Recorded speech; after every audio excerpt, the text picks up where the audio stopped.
class. Good morning, sir. How are you today? So, we proceed to yan sa aming bangko. Pamilita ang mga basura sa ilang sa iyong bangko. Yes, sir.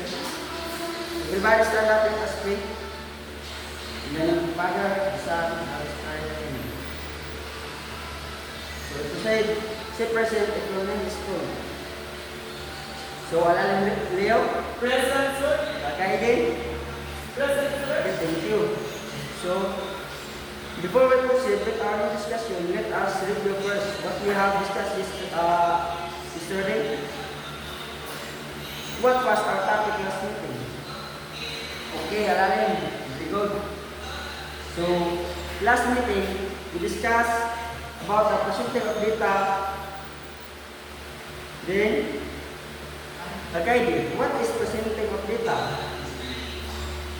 Okay, Akaidi, very good. So, nako ipakita ng picture. Then, inyong ansaran. Nako ipalap ng picture.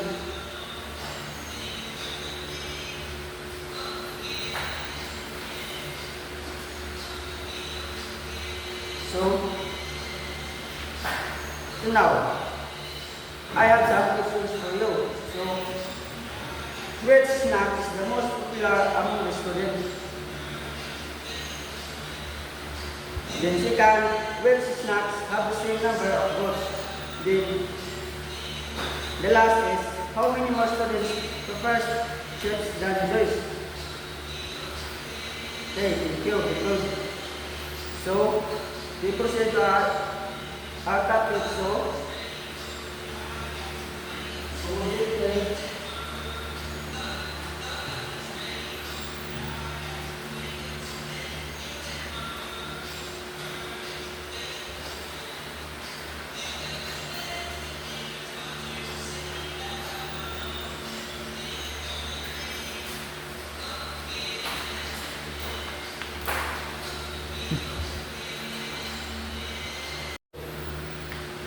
Sumala ng objectives at lahat ng operation the students will be able to first identify the parts of statistical graphs, then second interpret data presented in the graphs, then third is draw simple conclusions based on the information shown in the graph.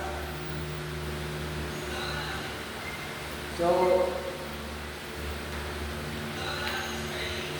I will divide the class into 4 groups and to form a group, let us count to 1 to 4, starting from the front.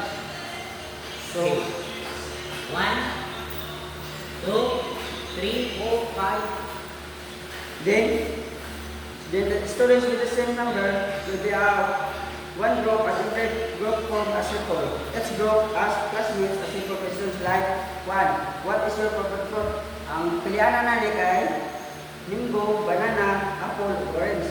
Step 1, each group counts how many classmates choose each option.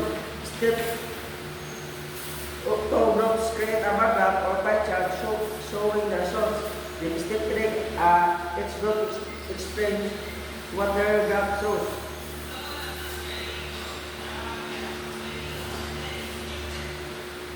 Okay, thank you everyone. So class, raise your hand if ever you have answered this question. So, why is the title important? Sir? Why is the title important? Okay, thank you. Very good. So, what will happen if the scale is inverted? Then, the third question is, how do labels help in understanding the graph? So, karon ang ato dahil topic is about the statistical graphs. So class, today we will learn about the statistical graphs. The graphs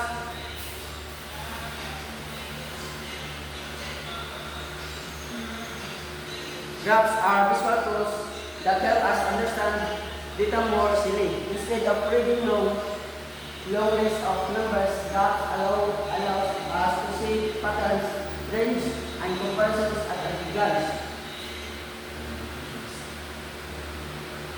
Muna ang first bar graph. Bar graph uses rectangular bars to show and compare data.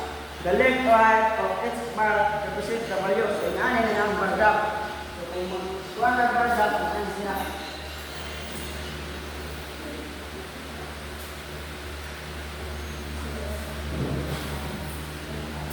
Muna na sa ako sa bar graph. So, yun sa everyone. Yes, sir. Then the next is line graph. So, a line graph shows data points connected by straight lines. It is often used to display changes over time. So, ang line graph ay dahil siya sa bar graph. Nasya ay sample. Nana. Apon na rin. Line graph. So, next everyone. Yes, sir. So, the third is pie chart. So, ang pie chart, lahat na siya sa histogram sa lahat na siya sa bar graph or line graph. Kaya ang pie chart ay form siya sa full. Ang siya lahat mo sa slice ba? Pero, kabante mo ang 1/8 na i-slice. So, a pie chart is a circular graph divided into slices. Each slice represents a part of the whole. Like, one, sample. Si ano ang nakuha kasi ano kay mag-base sa score sa exam.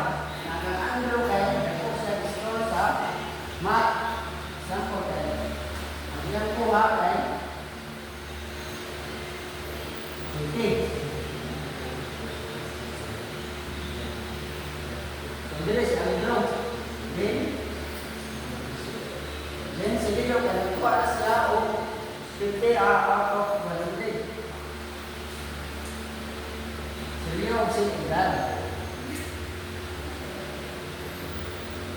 Yes, sir. So, muna na siya ang chart. So, yes, sir, everyone. Then, the last is histogram. Histogram looks like a bar graph, but it's used to show the frequency of data group into ranges in the bus. Like, kaya yung histogram kay kuha siya ka ng pare-para na siya sa bar graph. Kaya na ang suman niya.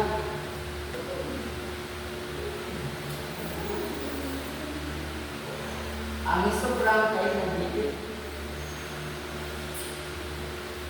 Kaya katong bar graph, kaya kung natos ang bar graph, nagbuha ko siya ba? Nagbuha. So, nasabtan ka? Yes, sir.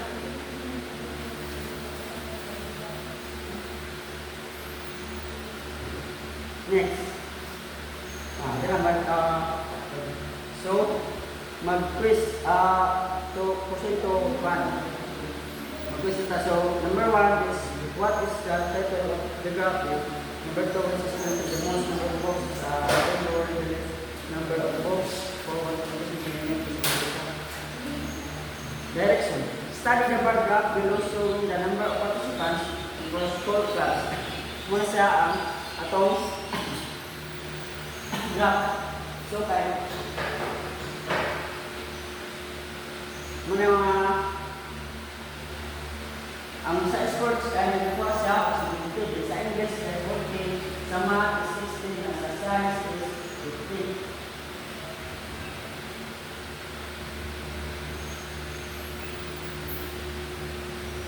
Then, there are homework. So, direction, answer the following questions completely and quickly. Use to be digital to construct graphs and analyze the data.